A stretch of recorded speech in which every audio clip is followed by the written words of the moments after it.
Mercato du jour, aujourd'hui, c'est parti. On commence par l'Allemagne. Lewandowski ne veut que le Barça.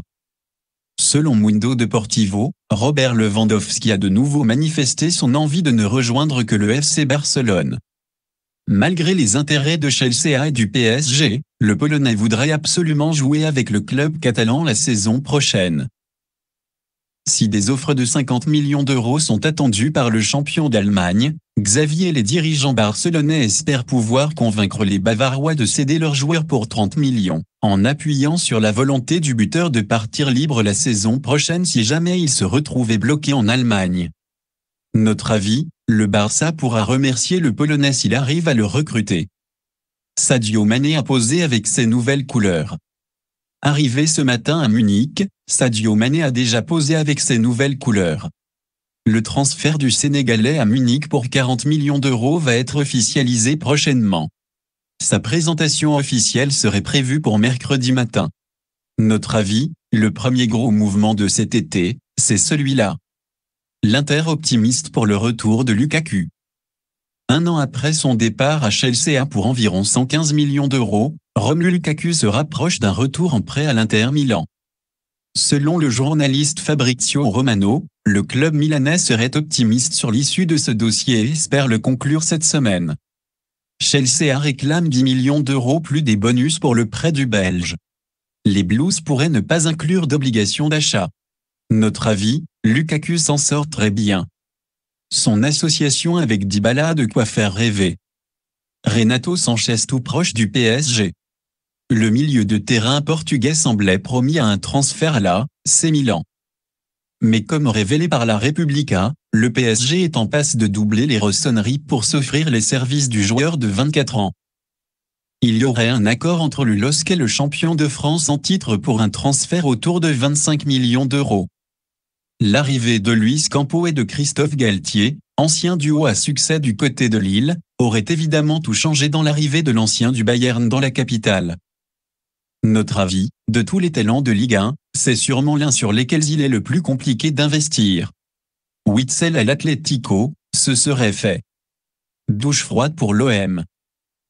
Selon le journaliste Daniel Longo de Calcio Mercato, Axel Witsel se serait mis d'accord avec l'Atlético Madrid pour rejoindre les Colchoneros dès la saison prochaine. L'Olympique de Marseille espérait convaincre l'international belge de signer en Ligue 1, mais la puissance économique de club espagnol aura donc a priori fait la différence. Notre avis, un gros coup dur pour Marseille. Mais ce n'est pas surprenant. L'OM continue de pousser pour Muriel. Priorité des Olympiens sur le front de l'attaque, Luis Muriel aurait fait l'objet d'une offre de 10 millions d'euros de la part des dirigeants marseillais selon le Corriere dello Sport. Une offre insuffisante pour l'Atalanta Bergame, club avec lequel le Colombien est lié jusqu'en 2023, qui souhaite toujours 15 millions d'euros pour se séparer de son buteur. Notre avis, la DEA est gourmande. À Marseille de ne pas se faire piéger. Et serait une option pour Alexis Sanchez. Et si Alexis Sanchez découvrait un nouveau championnat européen après la Serie A, la Liga et la Premier League? Dans un entretien accordé aux médias chiliens La Tercera, un proche du joueur a évoqué son avenir, alors que son contrat s'achève avec l'Inter le 30 juin 2023. Marseille est une des options que le joueur a sur la table, mais d'autres l'attirent davantage, comme le Barça, a-t-il déclaré.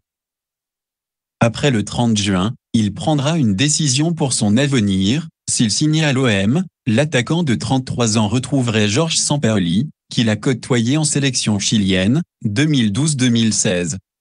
Notre avis, peu probable de voir le Chilien débouler en Ligue 1. Galtier veut emmener Thuram à Paris avec lui.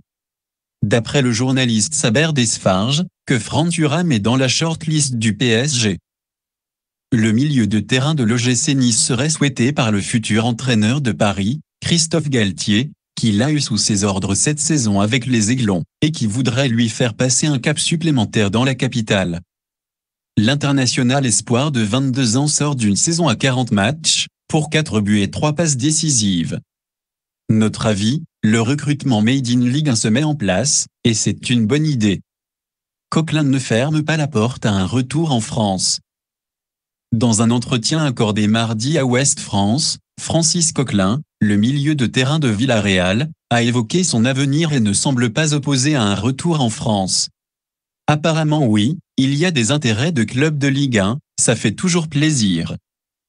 Après, j'ai encore un contrat à Villarreal, note de la rédaction, jusqu'à juin 2024, donc on va voir ce qui va se passer cet été. Je ne ferme aucune porte, on verra. Mais on sait qu'un mercato est long. Pour l'instant, je suis très heureux là-bas, a déclaré l'ex-joueur de Lorient. Selon RMC Sport, le milieu de terrain est suivi par l'OM, l'OL et Rennes.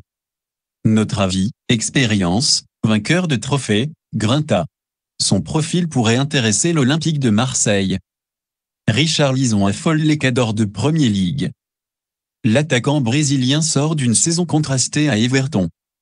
En lutte pour le maintien avec son club d'Everton, l'international brésilien a tout de même planté 11 buts et délivré 5 passes décisives. Mais désireux de changer d'air, Richarlison est dans le viseur de Chelsea d'après le Daily Mail. Mais la concurrence sera rude pour les Blues, puisqu'Arsenal et Tottenham sont visiblement également intéressés par le profil de l'ancien de Watford. Notre avis, Richarlison ne jouera pas le maintien une deuxième saison consécutive. Anthony va rejoindre Ten Hag à Manchester. La première recrue du nouvel entraîneur Erik ten Hag à Manchester United pourrait bien être l'ailier Anthony.